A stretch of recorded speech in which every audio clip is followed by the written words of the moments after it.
తన రాజకీయం కోసం, తను రాజకీయంగా ఎదగటం కోసం ఎవరైతే ఈ రెజ్లర్లు చేసిన ఒక మోసం ఈ దేశానికి, ఈ వ్యవహారం మీదన ఇప్పుడు సమాజం అర్థం చేసుకుంది. శ్రీహరి మంగళంపల్లి గారికి సంబంధించినటువంటి ఒక కథనం చూద్దాం. వెంట్రుక వాసులు మిల్లీగ్రాముల బరువుతో నిన్నెవరో కాలు పెట్టి పథకం రాకుండా ఆపారని కార్టూన్లు పంచిన ప్రకాష్ రాజుల నోరు మూయించినందుకు నీకో పథకం. రెజ్లింగ్ కమిటీ లైంగిక వేధింపులు అంతా ఉత్తుత్తిదే అని చాటి చెప్పినందుకు నీకో పథకం. రైతుల ఉద్యమం సుదీర్ఘ నాటక పరంపరని, అందులో నీలాంటి అన్ని రంగాల సెలబ్రిటీలు కూడా నటించగలరని ఇలా చేతిలో చేయేసి చెప్పినందుకు నీకో పథకం. రాజకీయాల్లోకి రాకముందే ఎంత మంచి వ్యూహంతో పరిణతితో దేశ ప్రతిష్టను కూడా లెక్క చేయని నీ దురదృష్టికి మరో పథకం.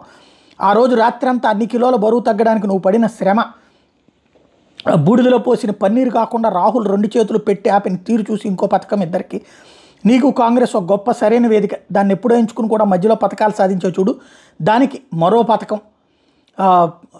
ఆ రోజు రాత్రి అంతా అన్ని కిలోల బరువు తగ్గడానికి నువ్వు పడిన శ్రమ, బూడిదలో పోసిన పన్నీరు కాకుండా రాహుల్ 2 చేతులు పెట్టి ఆపిన తీరు ఇంకో పథకం.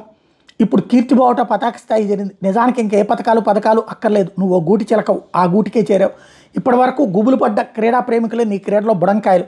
శృంగార క్రీడలో కట్టు జారకుండా పట్టు సాధించినంత తేలిగ్గా హర్యానా జొలానా నుంచి చులాగ్గా సీటు కొట్టేసో చూడు, దానికి కూడా ఓ పథకం.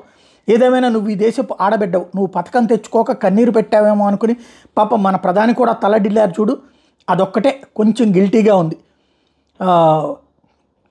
ఆయన కూడా అలాగే కొంచెం ఎమోషనల్. మేమంతా ఇంతే. ఇంతకీ మీరు కలిసిన రోజు రాహుల్ నీ చేతిలో చెయ్యేసి చెప్పిన భాషలో ఒకసారి చెప్పవా? గెలిచాక చెబుతావా? దేశం మళ్ళీ మరోసారి ఓడాక చెప్తావా?